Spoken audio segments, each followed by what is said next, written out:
감사합니다. 여러분은 여러분이 사랑하는 성경책이 있습니까? 성경책 다 가지고 오셨어요? 네, 저도 이 성경책을 참 사랑합니다. 편집도 잘 되었고, 그리고 튼튼하고, 무엇보다도 이 하나님의 말씀이 너무나 꿀 같습니다. 우리는 모두가 성경책을 자유롭게 가지고 성경 중심으로 양심에 따라 신앙생활을 하고 있습니다. 그러나 중세 시대에는 성경과 양심이 모두의 것이 아니었습니다. 로마 가톨릭 교회가 라틴어로 된 성경을 독점하고 일반 신자들에게는 성경을 금서로 선포하였으며, 성경을 읽고 전파하는 사람들을 이단이라고 정죄하고 무수히 처형했습니다. 세속 권력을 로마 가톨릭 교회가 가지고 있었기 때문에 그걸 가지고 사람들이 자유롭게 성경에 따라 신앙생활하는 것을 금지했던 것입니다. 그래서 성경을 모르는 무지몽매한 중세의 신자들은 그저 로마 가톨릭 교회가 보여주는 미사 형식에 따라 그저 형식만을 소중하게 여기게 되고, 또 성경을 알려주지 않으니 우상과 그림과 성인들의 유물들을 숭배하여 미신적인 신앙생활을 하고 있었던 것입니다. 그런 가운데서도 하나님의 섭리 가운데 성경을 사랑하는 사람들이 언제나 수수 있었습니다. 특별히 15세기에 르네상스 문예 부흥이 일어났을 때 서양 세계는 고전 읽기의 붐이 일어나서 성경을 비롯한 많은 고전들에 관심을 갖게 되었고요. 특별히 구텐베르크라는 사람이 인쇄술을 발명을 했어요. 자, 그리고 나서 16세기에 이제 하나님의 섭리 가운데 한 사람, 하나님이 귀하게 쓰신 한 사람, 마르틴 루터가 일어났던 것입니다. 올해는 2017년 종교개혁 500주년이 되는 해입니다. 마르틴 루터가 로마 가톨릭 교회의 비성경적 교리와 타락에 항거하여서 비텐베르크 성 안에 있는 교회의 정문에다가 95개조 반박문을 게시한 것이 1517년입니다. 이 위대한 종교개혁의 결과로서 생겨난 우리 교회, 또 우리 한국의 개혁교회는 올해 많은 세미나와 이벤트를 전개하고 있는데요. 그래서 우리가 다음 주 화요일 종교개혁 500주년 기념 뮤지컬 더 북을 함께 관람할 계획이 있습니다. 아울러 4월에는 마르틴 루터를 주인공으로 하는 마르틴 루터 영화가 개봉될 예정인데요. 저기 보이죠? 네. 우리 방송실, 우리 청년들 실력이 있습니다. 저 마르틴 루터가 95개조 반박문을 비텐베르크 안에 있는 교회의 정문 앞에 붙이는 장면에서 종교개혁이 시작된 것인데요. 참 저 영화가 참으로 기다려지는 것입니다. 아무쪼록 로마 가톨릭 교회의 계급 구조가 강요했던 미신적인 신앙을 맹종하기를 거부하고 오직 성경을 믿는 신앙을 생명 걸고 추구했던 선각자들을 배우면서 올해 우리 각자의 신앙생활도 돌아보고 또 우리 교회도 돌아보면서 이 개혁을 계속해 나갈 수 있기를 원하는 것입니다. 자, 그렇다면 종교개혁이란 무엇일까요? 간단히 말하면 세속 권력을 장악했던 로마 가톨릭 교회의 비성경적인 교리와 타락을 오직 성경 중심으로 항의했던 개혁 운동이었습니다. 이 종교 개혁을 간단하게 6하 원칙으로 정리를 한번 해보도록 하겠습니다. 자, 누가 시작한 운동인가? 물론 한 사람이 시작한 것이 아닙니다. 많은 사람들이 같이 있었지만 대표자요, 그 불을 당긴 사람이 마르틴 루터입니다. 그의 아버지는 광부였는데요, 루터가 참 총명한 아이인 것을 보고 이 아이가 법률가가 되기를 원하였고요. 그래서 마르틴 루터는 대학에 들어가서 모든 예비 공부를 마치고 법률 공부를 하고 있는 법학도였습니다. 그러던 어느 날 집에 갔다가 대학으로 친구와 함께 돌아가는 길에 엄청난 사건이 일어나서 그의 진로가 완전히 바뀌어버리게 되는데요, 루터 바로 옆에 벼락이 떨어져 버린 겁니다. 그래서 친구가 즉사해버렸죠. 루터는 너무나 두려워서 그대로 땅에 엎어지면서, 자기 아버지가 광부였으니까 광부가 늘 불렀던 이 로마 가톨릭 교회에서는 이렇게 수호신들을 많이 만들어가지고 이렇게 불러요. 이 광부들의 수호신인 안나, 성 안나를 불렀습니다. 성 안나요. 성 안 난다는 뜻이 아니고, 네, 안나를 부릅니다. 성 안나요, 제가 신부가 되겠으니 저를 살려주세요. 너무 무서워가지고 자기가 신부가 되겠다고 그 자리에서 약속을 해버린 것입니다. 그는 아버지의 강한 만류에도 불구하고 이제 대학을 떠나서 수도원으로 들어가게 됩니다. 수도원에서 라틴어 성경을 접하고 또 연구하고 또 워낙 총명한 사람이었기 때문에 교수가 되어서 대학에서 성경을 가르치는 가운데 루터는 로마서와 갈라디아서와 시편 등을 집중 연구하면서 그 안에서 진리를 발견하게 됩니다. 예수님 말씀하셨죠? 진리를 알지니 진리가 너희를 자유하게 하리라. 아멘. 우리가 하나님의 진리를 확실히 깨닫고 있으면, 하나님의 진리를 가지고 있으면 두려워할 것이 없는 것입니다. 그 어떤 미신도, 그 어떤 기존 권력의 협박도, 그 어떤 조롱도 진리를 가지고 있으면 두려워할 필요가 없고요, 자유가 있는 것입니다. 이 루터는 너무나 이 자기 자신의 이 죄인이라는 사실, 그리고 자기 자신의 그 죄책감, 그리고 그로 말미암은 죽음과 또 이 무서운 하나님이 이 죄인을 벌하시는 그 지옥 형벌에 대하여 너무너무 두려운 생각을 가지고 있었고, 하나님이 너무너무나 무서운 분이라고만 생각을 하고 있었지만은 하나님 말씀을 통해서 그는 해방이 되었던 것입니다. 그리고 루터는 로마 가톨릭 교회가 성경에서 너무나 많이 어긋나 있으며 세속 권력을 휘두르면서 너무나 부패해 있었다는 것을 깨닫게 됩니다. 특히 로마 가톨릭 교회는 강제적으로 면죄부라는 것을 판매를 했는데요, 면죄부, 부적 같은 거 하나를 사면은 죄를 용서받고 연옥에서 구원받는다는 그러한 면죄부를 판매하고 있는 그들의 행태를 보면서 루터는 신앙 양심상 도저히 묵인할 수가 없었고, 목회적인 양심과 책임감으로 로마 가톨릭 교회의 면죄부 판매를 비판하기 시작을 했습니다.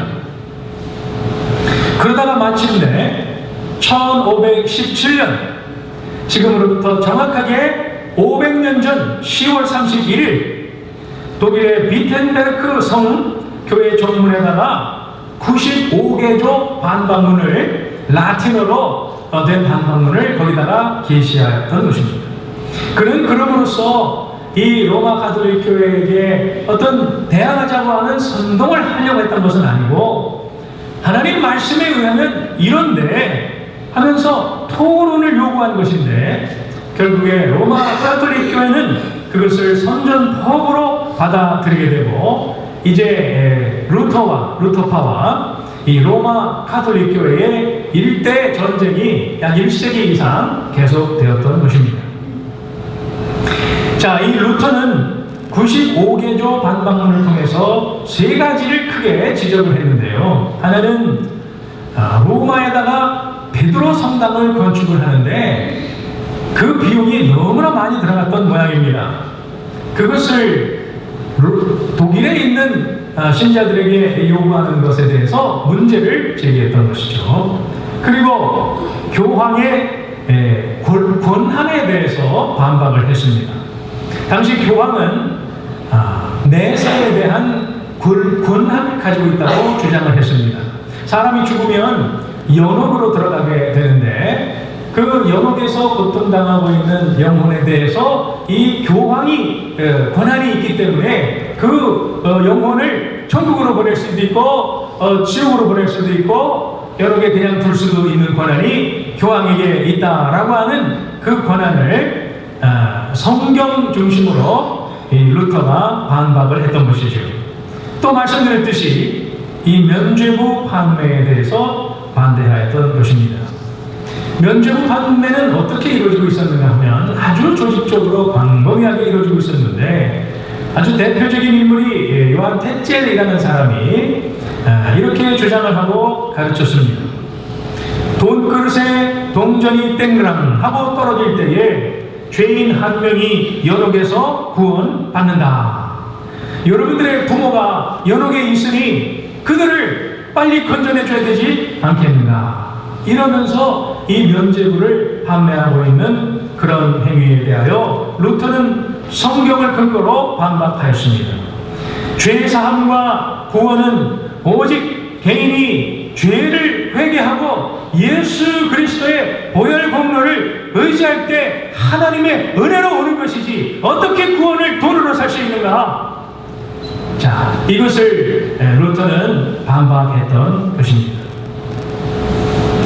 여러분, 말에는 큰 힘이 있습니다. 그러나 말보다 더 큰 힘은 글에서 나옵니다. 글은 지속적으로 많은 사람들에게 영향을 줄 수가 있는데요. 하나님의 섭리 가운데 때마침 구텐베르크가 인수의 수를 발명하여 쓰이기 시작하였습니다. 그래서 그 95개조 반박문이 계시 2주 만에 그것이 인쇄되어 가지고 독일 전역과 유럽 전역으로 퍼져나가게 되었던 것이죠. 그래서 이 루터의 신학을 따르는 많은 사람들이 생겨났을 때 결국 루터는 황제의 소환을 받습니다. 보름스 국회에 출두하라. 그래서 신문을 받으라 했을 때에 루터는 생명을 걸고 보름스 국회에 출두하여서 거기에서 성경 중심의 자기의 신앙과 신학을 논증하였던 것입니다. 결국 교황에게 파문당했고 출교당했고 생명의 위협을 받으면서 도피 생활하는 중에 루터는 라틴어로만 되어 있던 성경을 독일어로 최초로 번역을 하게 되었던 것이죠. 자국어로 최초로 번역된 성경이 독일어 성경입니다.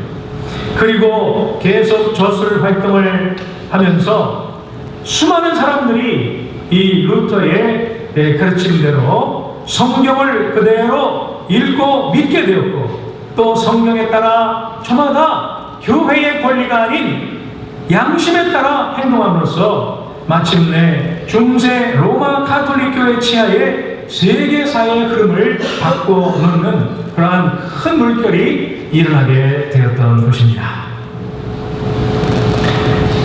자, 그렇다면 이 종교개혁을 마르틴 루터가 진행하는 데 있어서 5가지 원리가 있었다라고 하는 것을 우리가 기억할 필요가 있습니다. 오늘 루터는 5가지 원리를 발표하면서 이렇게 진행을 했는데 5가지를 말씀드립니다. 첫째로는 한번 따라합시다. 오직 은혜로. 두 번째는 뭘까요? 오직 믿음으로. 셋째는 무엇일까요? 오직 성경으로. 네 번째는 뭘까요? 오직 그리스도. 네. 그리고 다섯 번째는 오직 하나님께 영광. 네, 이 다섯 가지의 원칙을 가지고 이 운동을 지속해 나갔는데요. 이것은 라틴어로 되어 있어서 아주 많은 사람들에게 이렇게 다 공포가 되었던 것입니다. 자, 한번 라틴어로도 한번 따라해 봅시다. 솔라 그라시아.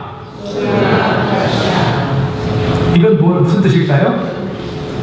그라시아 하고 그레이스, 은혜죠. 네, 은혜로. 그 다음에 솔라 피데. 이건 뭘까요? 오직 믿음으로. 솔라 스크립투라. 그건 뭘까요? 성경으로, 오직 성경으로. 솔루스 크리스투스. 네, 이것은 오직 그리스도. 그 다음에 솔리 데오 글로리아. 데오가 하느님이거든요. 글로리아.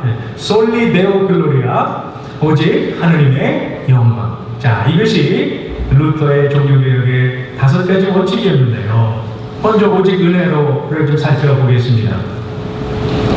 루터에게 큰 고뇌가 떠나지 않았다고 말씀을 드렸었습니다. 그것은 죽음에 대한 공포요, 또 자기의 그 죄에 대한 죄의식과 그런 말미암아 영원히 지옥에 들어갈 수밖에 없는 존재라고 하는 것, 무서운 하나님의 심판을 피할 수 없으리라고 하는 이러한 이 고뇌가 이 루터를 따라다녔습니다. 벼락 사건을 계기로 수도원에 들어간 이후에 그는 아무리 노력해도 그 공포와 그 하나님에 대한 두려움과 죄의식 이런 데서 벗어나지를 못하고 있었던 것이죠. 그는 로마 가톨릭 교회의 가르침에 따라서 스스로 죄를 짓지 않고 의로워져야 하나님 앞에 설 수 있다고 생각해서 끊임없이 자기 자신과 싸워서 금식을 밥 먹듯이 하고 또 갖은 고행을 했는데, 예를 들면 자신의 흐트러진 모습이 조금이라도 보일 때마다 자기의 몸에다 대고 사정없이 채찍질을 가하기도 하였습니다. 또 그가 로마를 방문했을 때 라테란 성당이라는 곳에 그 앞에 28개의 계단이 있는데, 그 계단을 무릎으로 하나씩 오르면서 매 계단마다 주기도문을 외우고 또 그 계단에 키스하고 또 다음 계단으로 또 올라가서 주기도문을 외우고 키스하고, 자 이러면서 28계단을 다 올라가 봤지만은 그에게 기쁨과 감사와 해방이 온 것이 아니라 그의 죄책감은 더욱 무거워지고 그는 구원의 확신을 도무지 얻을 수가 없었던 것입니다. 그런 가운데 그는 수도원에서 라틴어 성경을 읽고 연구하는 가운데 진리를 깨닫게 되는 것입니다. 에베소 2장 8, 9절에 너희는 그 은혜에 의하여 믿음으로 말미암아 구원을 받았으니 이것이 너희에게서 난 것이 아니요 하나님의 선물이라. 행위에서 난 것이 아니니 이는 누구든지 자랑하지 못하게 함이니라. 루터는 깨달았습니다. 인간은 공로를 쌓아서 구원을 받을 수 있다거나 그럴 도덕적인 능력이 있다고 주장하는 로마 가톨릭 교회의 신학을 그는 부정해버렸습니다. 인간은 죄인이기 때문에 어떤 노력으로도 스스로를 이길 수 없다라고 하는 그러한 자기의 어떤 경험적인 또 객관적인 그러한 진리를 깨달았고요. 오직 예수 그리스도의 십자가에서 드러난 하나님의 불가항력적인 은혜로만 우리가 믿음으로 죄사함을 받고 해방을 받을 수 있다 라고 하는 것을 이 루터는 깨달았던 것입니다. 오직 은혜로. 자, 하나님 편에서는 오직 은혜로입니다. 그러면 그 은혜를 받아들일 때는 오직 무엇으로 받아들입니까? 믿음으로죠. 그래서 두 번째 원리는 오직 믿음으로, 솔라 피데인 것입니다. 그 당시에 이 면죄부 판매에 대해서는요, 이 신부는요, 죄인들이 찾아와서 고해 성사라는 것을 하지 않습니까? 그러면 신부가 그것을 듣고 그의 죄를 사해 주는 건데, 면죄부를 사면 그에게 죄사함을 선포를 하는 그러한 행태가 만연하였던 것이죠. 교회가 얼마나 타락했으면 사람들에게 죄사함과 구원을 돈으로 파려고 했겠습니까? 그러다 보니까 신자들도 같이 타락했던 것이죠.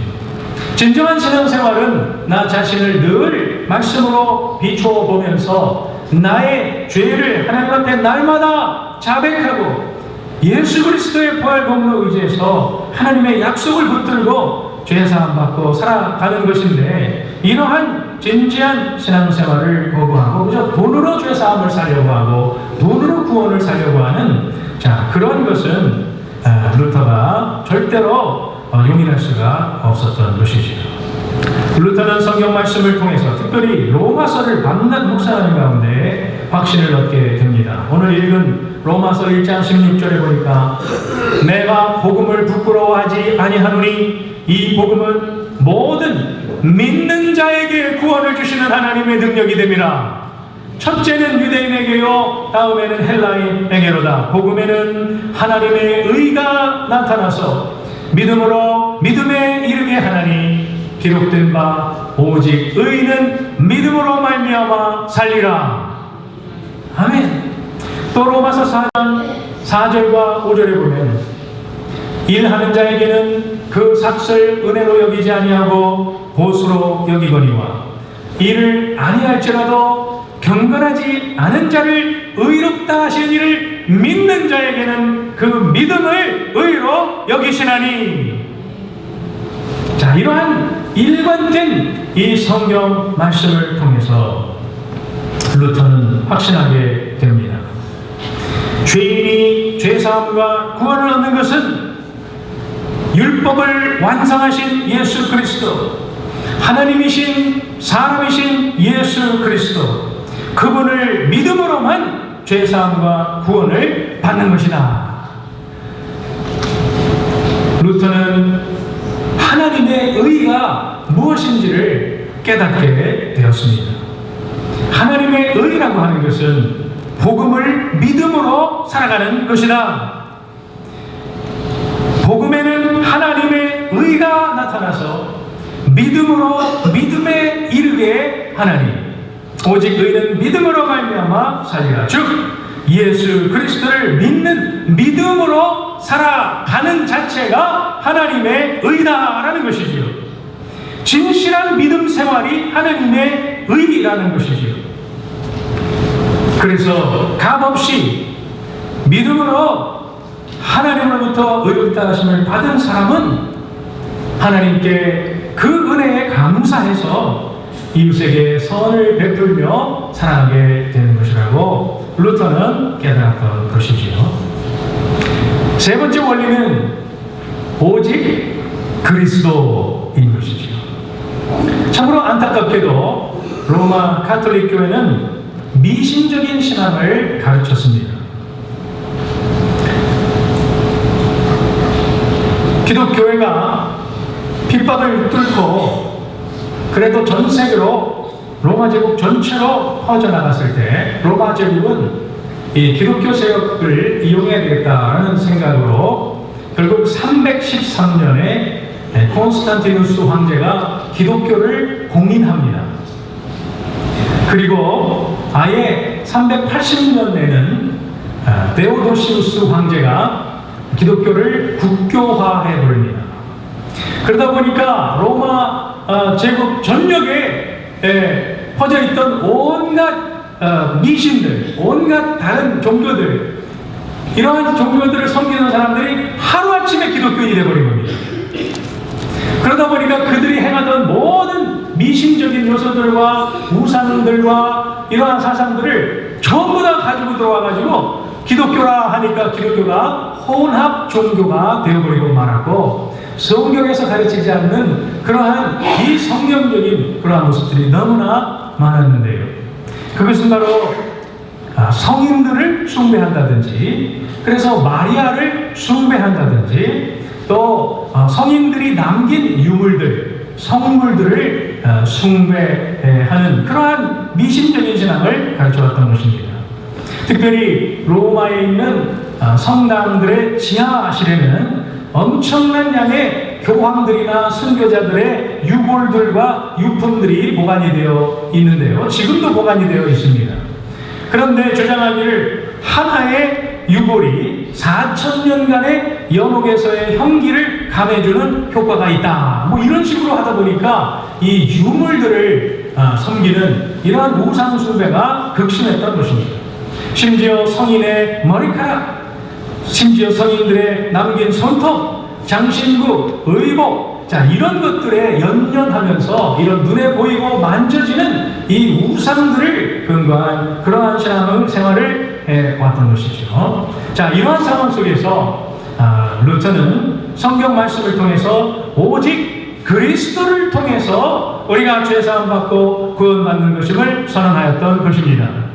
고린도전서 1장 22절부터 보면, 유대인은 표적을 구하고 헬라인은 지혜를 찾으나 우리는 십자가에 못 박힌 그리스도를 전하니 유대인에게는 거리끼는 것이요 이방에게는 미련한 것이로되 오직 부르심을 받은 자들에게는 유대인이나 헬라인이나 그리스도는 하나님의 능력이요 하나님의 지혜니라.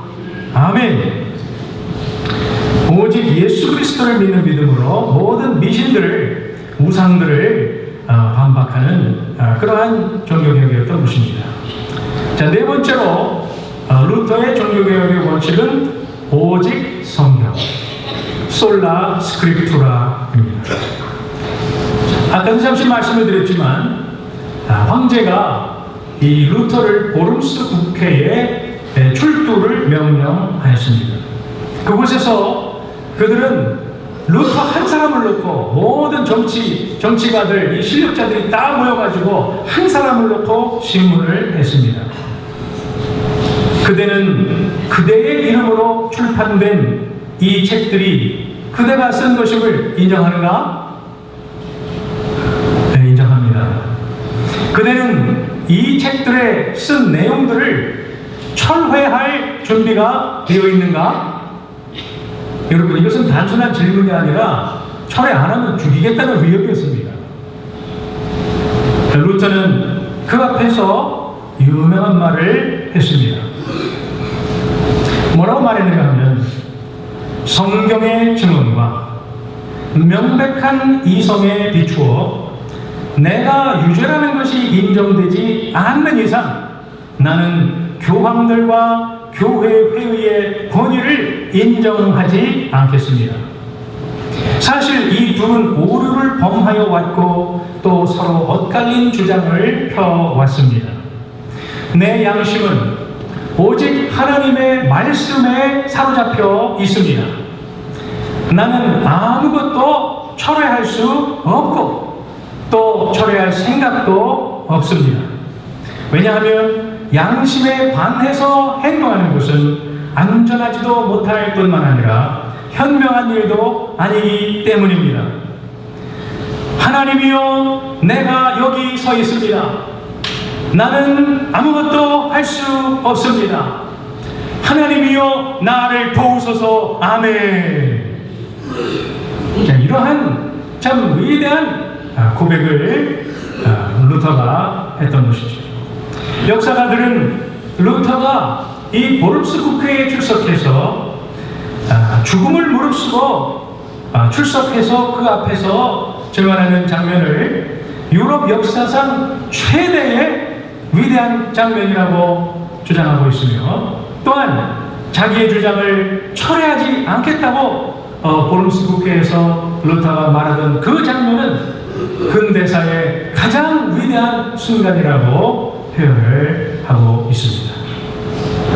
루터는 오직 성경을 믿음으로 진리의 말미암아 자유함을 얻어 로마 가톨릭 교회의 그 권세와 지옥에 대한 위협을 정면으로 도전하면서 그는 성경에 대한 믿음으로 두려움 없는 최고의 용기를 드러내었던 것입니다. 자, 루터는 어떻게 이렇게 하나님의 말씀을 사랑하고 말씀에 대한 확신을 가지고 로마 대제국의 가톨릭의 대제국의 저항에서 종교개혁을 진행할 수가 있었을까요? 루터 한 사람만 그랬던 것이 아니라 이미 성경을 사랑하는 사람들이 있었는데요. 루터가 태어나기 약 100여 년 전에 성경을 사랑했던 한 파가 있는데 롤라드 파입니다. 이 사람들은 성경을 너무나 사랑하였고 성경 말씀대로 순종하며 살아가고자 하는 사람들이었습니다. 그런데 로마 가톨릭 교회는 성경을 금서로 선포하고 성경을 읽고 전하는 자들을 잔인하게 처형을 했기 때문에 이 사람들은 성경책을 가지고 다닐 수가 없고 성경책을 이렇게 소지할 수 없었기 때문에 그들은 아예 성경이 되기로 결심하였습니다. 성경이 66권으로 되어 있는데 한 권씩을 암송해버린 겁니다. 그래서 그 사람이 성경이에요. 성경책이 없어 인쇄술도 별로 없고 종이도 귀하고 그러니까 그 사람이 그냥 한 권의 성경이 돼버린 겁니다. 그래서 그들이 66명이 모이면 성경 전체가 되는 것이죠. 이렇게 함으로써 그들은 생명을 걸고 성경을 지켰고 성경적인 그러한 신앙으로 이렇게 살던 사람들이었던 것이죠. 바로 우리가 이제 28일에 보게 될 뮤지컬 그 내용이 바로 그 성경이 되었던 사람들, 목숨을 걸고 성경을 지켰던 사람들에 대한 그러한 감동의 뮤지컬인데요. 제가 들어보니까 본 분들이 전부 다 큰 은혜를 받았고 이것은 단순한 하나의 뮤지컬이 아니라 하나의 예배였다. 그리고 그 공연하는 그 배우들이 전부 다 그냥 날마다 울면서 공연을 그렇게 한대요.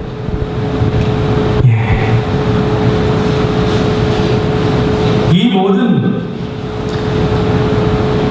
종교 개혁은 오직 하나님께 영광을 돌리기 위한 운동이었습니다.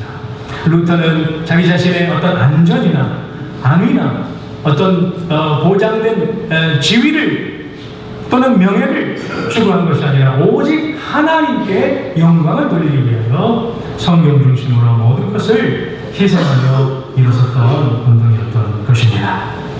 사랑하는 여러분, 성경은 그렇게도 모든 사람들, 성경을 읽는 사람들, 성경을 알고 깨달은 사람들을 다시는 과거로 돌아갈 수 없게 만드는 그러한 변화의 힘이 있는 것입니다. 성경은 선언하기를 천지는 없어지겠으나 내 말은 영원히 없어지지 아니하리라. 모든 성경은 하나님의 감동으로 된 것으로 교훈과 책망과 바르게 함과 의로 교육하기에 유익하다.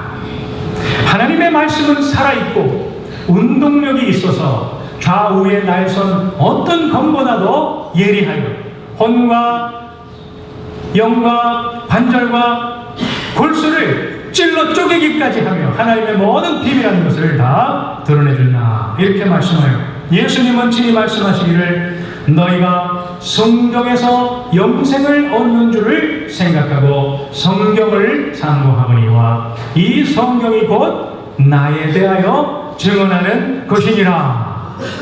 그래서 이 성경 전체의 핵심이 바로 예수 그리스도임을 선언하였던 것입니다. 종교개혁은 그러니까 마틴 루터 한 사람의 실력과 능력으로 일어난 사건이 아니라 하나님의 말씀이 이루은 그러한 사건인 것입니다. 하나님의 말씀은 온전히 전파가 되기만 한다면 그 결과는 저절로 일어나게 되는 것입니다. 하나님의 말씀을 그대로 확신하고 그 말씀대로 양심대로 실천하는 그런 사람들을 통해서 하나님이 위대한 역사를 이루어 주시는 것입니다. 그제 우리 교회 중고등부 학생들이 겨울 수련회를 1박 2일로 했는데 성경 통독 수련회를 하더라고요. 그래서 신약 성경을 성우들이 낭독한 것을 틀어놓고 함께 우리 학생들이 둘러앉아가지고서 성경을 열심히 읽으면서 듣는 그 모습이 얼마나 귀했는지 모릅니다. 우리의 차세대가 그 어떤 인간의 철학이나 인간의 주장이나 감정에 휘둘릴 것이 아니라 영원한 진리이신 하나님의 말씀에 뿌리를 내리고 하나님의 그 사랑 안에서 성장하기를 간절히 소원하는 것입니다. 그리고 저도 그렇고 우리 교회도 그렇고 종교개혁은 계속되어야 하는 것입니다. 종교개혁은 철저하게 오직 성경으로 이루어지는 것이지요. 그러므로 여러분과 제가 종교개혁 500주년을 맞이하여 이 하나님의 말씀에 대한 사랑과 헌신을 새롭게 하며 이 선조들이 수많은 사람들이 피 흘리며 지켜냈던 이 성경의 진리, 오늘 우리가 너무나 쉽게 가지고 있으므로 그 가치를 우리가 소홀히 여길 것이 아니라 우리의 생명처럼 여기며 하나님의 말씀을 사랑하고 섭취하고 순종하며 하나님의 말씀에 우리 자신을 비추고 우리 교회를 비추는 가운데 이 종교개혁이 계속 우리가 천국 가는 그날까지 계속 되게 하시는 일에 쓰임받는 여러분과 제가 되기를 주의 이름으로 축복합니다. 아멘. 자, 우리 다 같이 일어나서 찬송가 585장을 부르시는데요.